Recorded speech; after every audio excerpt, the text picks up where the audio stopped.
moving forward. And that's what he did with Brett Favre. That's what he did with Aaron Rodgers. Despite what we hear about the offense growing stale and the rifts, Aaron always had a say in what was going to be the game plan and what he liked and did not like leading up into the week of practice. That will be Dak Prescott. Mike McCarthy is in every meeting. He's very hands-on. He understands how to get the most out of his quarterbacks, young quarterbacks. One of the things that he doesn't get a lot of credit for, because the defenses weren't good, but he made sure that Aaron was exposed to all defensive fronts. The 4-3 with Bob Sanders, the 3-4 with Dom Capers at young ages, so Aaron could understand this is what you're going to see in this league. You're talking about in practice? In practices. Okay. This is what you're going to see. Throw everything at him. Make sure he sees it all so that he can have a quicker learning curve, and his reaction in the games is that much quicker in response to what he sees, because I saw it in practice. That was one thing that I noticed about Mike McCarthy in myself. We saw everything. He made sure he threw everything at us to where we were prepared and we were understanding what was going to be shown to us as offensive guys looking at the defense, so that we can play and react versus thinking and then reacting. So the one, I think all that's incredibly valuable information and insightful. One thing I'll add to it is Aaron Rodgers really thrived at getting to the line of scrimmage, seeing what's going on, and being empowered to make his own calls, right? Being able to call checks, being able to see what's happening there. One spot where Dak really impressed me this year, even though I'm somewhat of a Dak skeptic, is when we saw him get to the line, realize, oh, they cannot guard the seam here. They are not prepared for me to check to a run here. He did it not very often, but somewhat often this year, and when you saw him do it, it was incredibly successful. I think he will be empowered to do that more under Mike McCarthy, assuming the McCarthy-Kellen Moore situation is ironed out. There's a little, I would say, uncertainty about, is Kellen Moore staying? If so, who's going to be calling plays? I'm sure McCarthy and Jerry Jones have discussed that, just hasn't been reported out fully. Here's my concern for McCarthy with Dak. Greg, I'll ask you, because you've been a rich guy for a very long time. You ever had a very, very fast car? I don't know if you're a car guy. I have. You have? Okay. While you owned that car, did you ever own a different car or drive a different car that wasn't the same juice to it? I did. Because it feels very different. You get in it, you hit the gas, you're like, oh, this is a totally different situation. This is not the car that I'm accustomed Mike McCarthy has coached what two quarterbacks in this league? Brett Favre and Aaron Rodgers. Maybe the two best arms in the history of football. Certainly on the list. They're on the Mount Rushmore, along with Dan Marino, Patrick Mahomes, probably going to be on there. Dak Prescott has a lot of really good qualities. Elite arm talent, not one of them. And I think it's going to be a learning curve for McCarthy for the first time in his life as a head coach to not have a quarterback who can fit every window, make every throw. Because Favre and Rodgers are as good as and that's not an indictment on Dak. He could coach any quarterback in the NFL right now other than Patrick Mahomes, and it would be a downgrade in just arm talent and arm strength for maybe Josh Allen too. Josh Allen just going to fire it out of bounds, but from Favre and Rodgers. And so that's an adjustment, and I'm also curious, like as receivers, you guys knew you had that, and I'm sure there were some coaching points or schematic points that relied on Favre or Aaron or Brett can fit this in. That's going to be an adjustment with Dak because he doesn't have that type of arm, obviously, that those guys did. He doesn't, but he can adjust to that by the timing of which he chooses to throw. So I'm not so much concerned with that. I saw a lot of improvement with Dak Prescott and his ability to get rid of the ball and throw with confidence. That is everything for a quarterback. When you throw with confidence and with great timing, it eliminates that potential of or a lack of what you don't have. Right. The other thing that's good for a quarterback is to get signed, so you're on that team. That would help. We gotta wait and see what that happens.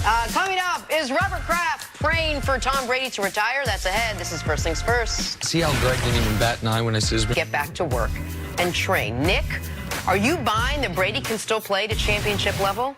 No. And people, I hate that I come across as anti-Tom Brady. No, you don't. Well, no, but I no, don't. You don't hate it? No, I do hate it because Tom Brady has had as good of a career as any athlete in my entire life in any sport. I meant no, you don't come off as an anti-Tom okay, Brady. thank you. I appreciate that. I don't know if that's exactly what you meant or not, but I appreciate that.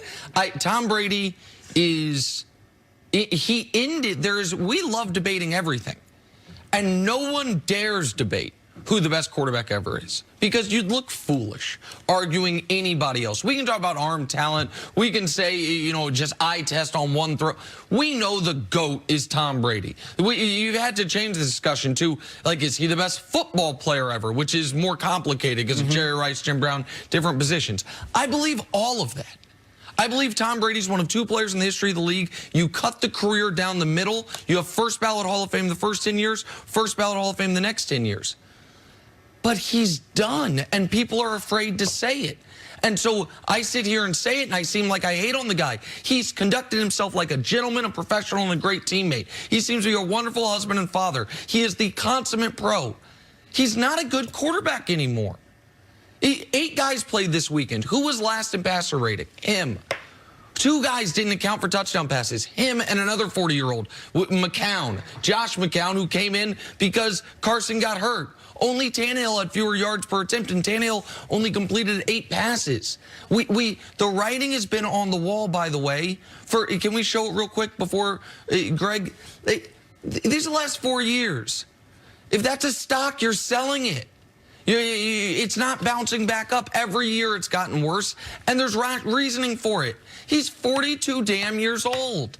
So no, he's not a championship quarterback anymore. I wish him the best of luck, and I think he's going to find greener pastures with the Chargers. But even with those weapons, what you're going to see is a 43-year-old quarterback who, even if he's the greatest 43-year-old quarterback ever, that's a bad quarterback because at some point the age matters, and it took longer for it to catch up to Brady than anybody else ever. But it caught up to him about midway through last year, and we've seen it since. I don't think he's a championship quarterback. However, I do think he is still capable of winning games and allowing the New England Patriots to be competitive and still being a viable team to out in the playoffs. Everything that you're saying about Tom Brady is true. Like, the eye test alone shows anyone outside of a Patriot fan, because they don't want to see what everyone else is going to identify. The throws are low. The throws aren't as accurate. It's inconsistent at times. Even saying all that, I still can't put it all on Tom Brady, because if you were able to tell me he had top personnel and top skill guys at every position all the way around him, and then he played like this, that is one thing. But to have him go out and have the skilled level guys around him, the young guys, inconsistent play in Mohamed Sanu, and all these other guys, whatever, the inconsistent play of offensive line, no running game, and then you expect him to elevate everyone's level of play at the age of 42 years old. That is just flat out asking a lot. And you know, I know, we've all seen it. Father Time wins. I don't care how great you were yesterday. Today is a new day. And can you sustain what you had yesterday? And that's what I feel like Tom Brady is slipping on. He's definitely declining. Can he be competitive? 100%. I think he can play at a level that's high enough to where he can compete and have any team that he goes to in a position to win football games. When you look at the Patriots and you see what Tom Brady's able to do, and you know that they're not going to be able to improve at every single skill position and that line completely, are the Patriots better off with the Tom Brady you saw this year or whoever else is out there? Either way, you're drawing dead for a Super Bowl next season. And they're an organization that is measured by that. So you are better off ripping off the Band-Aid. And what folks, I understand the argument that if Brady had all pros all around him, he would look better. Listen, of course.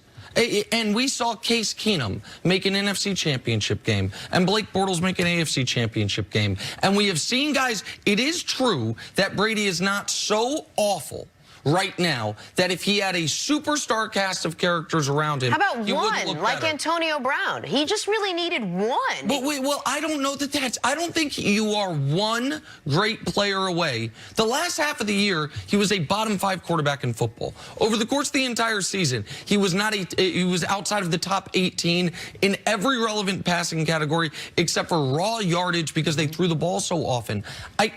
The evidence The Patriots have been to the playoffs basically every year over the last 20 years.